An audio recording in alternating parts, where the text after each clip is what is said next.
कहा कि हमने देखा थोड़ी जाएंगे, बोले पहले पूछ कर के आओ यशोदा से, दर्शन कराए थे। माता यशोदा ने कहा कि ठीक है हम दर्शन कराएंगे, जाओ बुला कर के लाओ। ये गोपी दौड़ी दौड़ी भगवान शंकर के पास पहुंची और कह पड़ी कि चल रे योगी नंद भवन में कोई यशोदा मात बुलावे है, वाके लला को नजर लगी है, राई लौन करावे। तो चलो ना बाबा, माता यशोदा के लाला को नजर लगी है, चल करके नजर उतार दो। भगवान शंकर आए। भगवान शंकर ने कहा मैया लाला की अगर ठीक से नजर उतरवाना है तो लाला को हमारी गोद में ले लो। माता यशोदा ने कहा बाबा अभी तक तू दर्शन की बात कर रहा था, अब गोद में लेने की बात कर रहा है। अरे गले में जो भुजंग काले नाग लटक रहे हैं तेरे, मेरे लाला को डस लिया तो। भगवान शंकर ने माता यशोदा से कहा मैया अगर आपने हमारी गोद में दे दिया लाला को तो ऐसी नजर उतारेंगे, ऐसी नजर उतारेंगे कि जीवन में फिर कभी नजर लगेगी नहीं। ये गोपियां कहने लगी अरे यशोदा दे दो, लाला का रोना हमसे देखा नहीं जाता। माता यशोदा ने डरते डरते अपना कन्हैया भगवान शंकर की गोद में दिया। भगवान शंकर ने अपनी गोद में कन्हैया को लिया और भगवान शंकर ने मेरे कन्हैया के चरणों में जैसे सिर को रखा तो कन्हैया तो खिलखिला करके हंसिए और भगवान शंकर का रोना आरंभ हो गया। माता यशोदा ने मन में सोचा है तो चमत्कारी बाबा, देखो तो सही।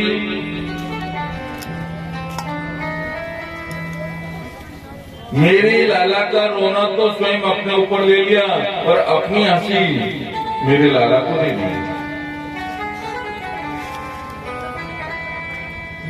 लेकिन माता यशोदा ने कहा बाबा कोई छोटा बालक रोता है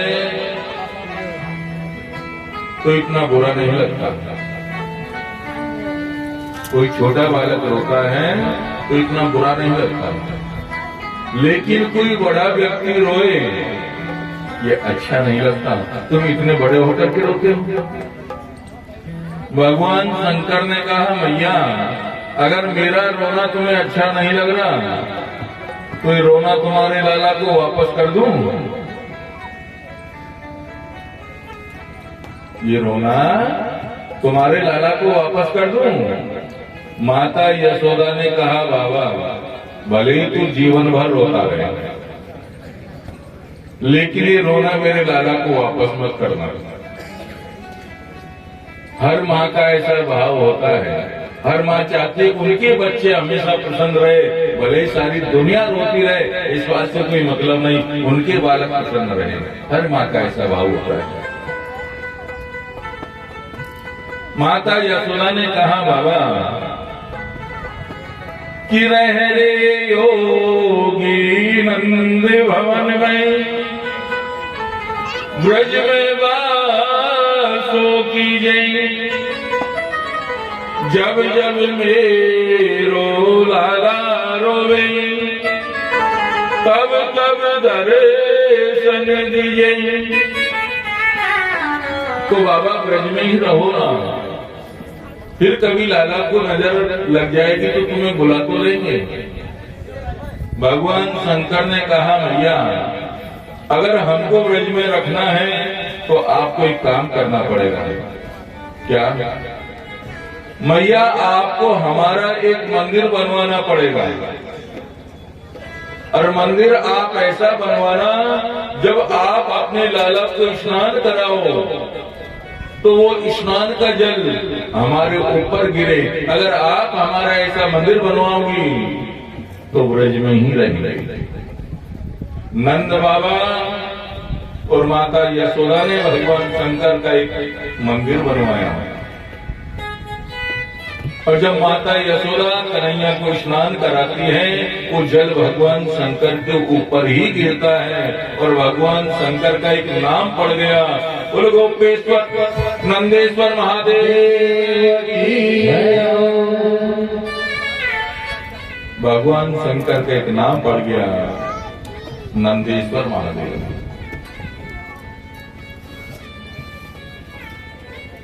भगवान की बाल लीलाएं, अगर बाल लीलाओं के ऊपर ही कथा चलती रहे तो 7 दिन का समय बहुत कम पड़ता है। आज भगवान की लीलाओं में आगे कथा ऐसी आती है कि आज माता यशोदा मेरे कन्हैया को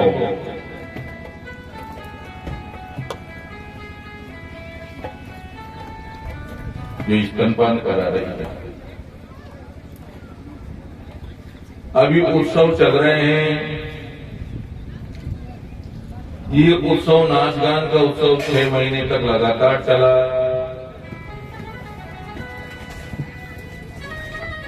कंस ने एक राक्षस को भेजा जिसका नाम है सक्टासुर। ये गाड़े का रूप लेकर के आया। सभी ब्रजवासी तो नाच गान में लगे हुए हैं। माता यशोदा ने कन्हैया को गाड़ी में एक कपड़े की झोली बनाई, उसमें सुला दिया और उत्सव में सम्मिलित हुई। आया सक्टासुर, गाड़ी को दबाने लगा। भगवान ने देखा कभी मुझे दवाई देगा, तो मेरे कन्हैया ने अपने दाहिने अंगूठे की जो धीरे से ठोकर मारी, ये सक्टासुर उछलता हुआ तो धड़ाम से गिरा। आज भगवान ने सक्टासुर का उद्धार कर दिया। भगवान की ये बाल लीलाएं बड़ी दिव्य लीलाएं हैं। आगे कथा ऐसी आती है कि आज माता यशोदा कन्हैया को अपना स्तनपान करा रही, गोद में बिठा करके। एक राक्षस और भेजा कंस ने। इस राक्षस का नाम है तृणावर्त। जानते हैं तृणावर्त किसको कहते हैं? जो हमारे यहाँ गोल गोल हवा घूमती, कचरा मिट्टी पर घूमता है, जिसको हम हमारी भाषा में कहते हैं बरगुड़ा, यही कहते हैं। कई लोग बवाल भी कहते हैं इसको, लेकिन अब भागवत में उसका नाम है तृणावर्त।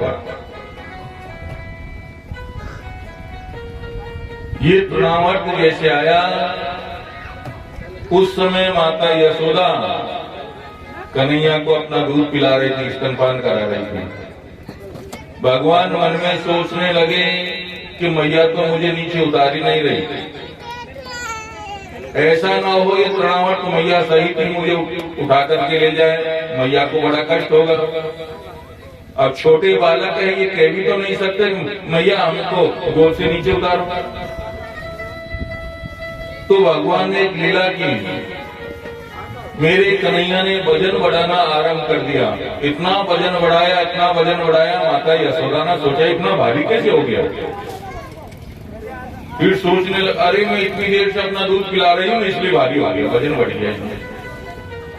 माता यशोदा ने पल्ले में सुलाया कन्हैया को और घर के काम में व्यस्त हो गई।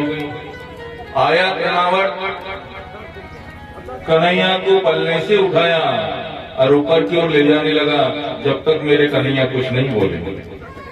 और जैसे मथुरा की ओर लेकर के चला है तृणावर्त, भगवान ने कहा तृणावर्त या तो ऊपर ही चलो जहां मेरा गोलोक धाम है, यहाँ पर ही रहो जहां पर मेरा गोकुल है, इधर उधर मत चलो। काम आने वाला था तृणावर्त। जैसे मथुरा की ओर बढ़ने लगा, भगवान ने फिर अपना वजन बढ़ाया, इतना वजन बढ़ाया, इतना वजन बढ़ाया कि तृणावर्त अपने आप को भी संभाल नहीं पाया। और जो भगवान ने जो बचाया है तृणावर्त को, आज भगवान ने तृणावर्त का भी उद्धार कर दिया। बड़े बड़े राक्षस आते हैं, भगवान किसी अस्त्र शस्त्र का प्रयोग नहीं करते हैं, ऐसे ही किसी को उठा करके फेंक देते हैं, थोड़ा झटका देते हैं, उसमें उद्धार कर देते हैं। आज मेरे कन्हैया 1 वर्ष के होते जा रहे हैं, लेकिन नंद बाबा माता यशोदा को इतना भी ध्यान नहीं है कि बालक का नामकरण संस्कार भी करना है।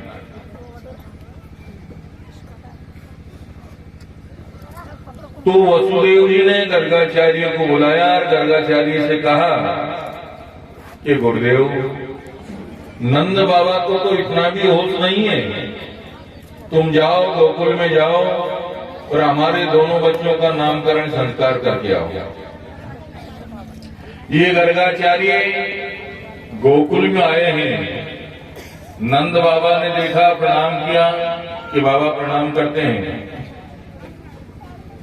कहां से आए हो महाराज, कहां जा रहे हो? गर्गाचार्य ने कहा, जी आए कहां से, जाना कहा, हमारा तो काम ही ऐसा है, कहीं कोई शादी विवाह का काम हो, शादी विवाह करवा देते हैं, कोई पूजा पाठ यज्ञ का काम हो, पूजा पाठ यज्ञ करवा देते हैं, कहीं बालक का जन्म हुआ हो, नामकरण संस्कार कर देते हैं। अब जो गर्गाचार्य ने नामकरण वाली बात याद दिलाई तो नंद बाबा को ध्यान आया, अरे मेरे घर में भी तो 2-2 बालक रहते हैं, अभी तक हम नामकरण संस्कार नहीं कराए बच्चों का। नंद बाबा ने कहा, बाबा आप हमारे बच्चों का नामकरण संस्कार कर दो। तो गर्गाचार्य कहने लगे, देखो बाबा, मैं तुम्हारे बच्चों का नामकरण नहीं कर सकता। क्यों? बाबा आप तो जो भी काम करते हो बड़ी धूमधाम से करते हो, आपके घर लाला का जन्म हुआ, 6 महीने तक तो नाच गान ही चलता रहा, और देखो मैं वसुदेव जी का पंडित हूं, अगर मैंने तुम्हारे बच्चों का नामकरण संस्कार कर दिया तो कंस सोचेगा कि वसुदेव के पंडित ने नंद बाबा के बच्चों के नामकरण संस्कार क्यों किए? कहीं इन बच्चों के ऊपर कोई संकट न आ जाए महाराज, इसलिए मैं इन बच्चों का नामकरण नहीं कर सकता। नंद बाबा ने कहा, महाराज हम कोई उत्सव नहीं मनाएंगे, कोई उत्सव नहीं मनाएंगे, किसी को नहीं बुलाएंगे, आपको नामकरण संस्कार कर दो। तो गर्गाचार्य ने कहा, फिर एक काम करो, कोई हम शुभ कार्य करते हैं, भूमि को पहले गाय के गोबर से लिखते हैं, गौमूत्र छिड़कते हैं, जिससे वो भूमि पावन बन जाए, पवित्र हो जाए। एक काम करो, तुम बच्चों को लेकर के गौशाला में पहुंचना, वहां तो गाय का गोबर भी गिरता रहता है, गौमूत्र भी गिरता रहता है, वो स्थान तो स्वतः ही शुद्ध होता है। तुम बच्चों को लेकर के गौशाला पहुंचो, हम वहीं मिलेंगे। इधर नंद बाबा ने माता यशोदा और माता रोहिणी से कहा कि सुनो देवियों, बात किसी से कहना मत और सीधे गौशाला पहुंचो। ऐसा कहकर के नंद बाबा वहां से चले जाते हैं, लेकिन ये दोनों माताएं आपस में विचार करने लगी, ऐसे ही कोई चलते फिरते बाबा है, कोई जानते भी हैं, परीक्षा लेकर के देखेंगे। तो दोनों माताओं ने किया क्या, आपस में बालक बदल लिए। माता रोहिणी के बालक को तो माता यशोदा ने ले लिया और माता यशोदा के बालक को माता रोहिणी ने ले लिया। और जैसे ही गौशाला में प्रवेश किया, गर्गाचार्य की दृष्टि जैसे ही मेरे कन्हैया के ऊपर पड़ी है। तो गर्गाचार्य का तो मुंह खुला का खुला रह गया, आंखें खुली की खुली रह गई और मानो श्वास ही बंद हो गया हो। क्या समझेंगे आप इसको? किसी का मुंह खुला का खुला रह जाए, आंखें खुली की खुली रह जाए और मानो श्वास ही बंद हो जाए तो क्या समझेंगे? माता यशोदा ने रोहिणी से कहा क्या हो गया इनको? माता रोहिणी ने कहा हमें तो लगता है पधार गई, भगवान को क्या हो गया। माता यशोदा ने हाथ पकड़ करके भिजोड़ दिया, अरे बाबा पधार गए क्या? तो होश आया गर्गाचार्य को।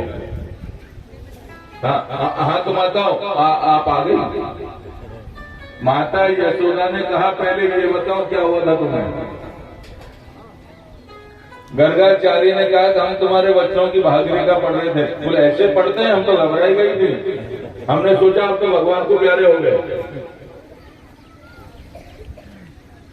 गर्गाचार्य ने मन ही मन में कहा कि माताएं बड़ी चालाक है, हमारी परीक्षा लेना चाहती है, बालक बदल करके आई है। कोई बात नहीं। माता यशोदा ने कहा बाबा मैं बड़ी हूं, पहले मेरे बालक का नामकरण संस्कार करो। गर्गाचार्य ने माता यशोदा की गोद में जो बालक है उसको देख करके कहा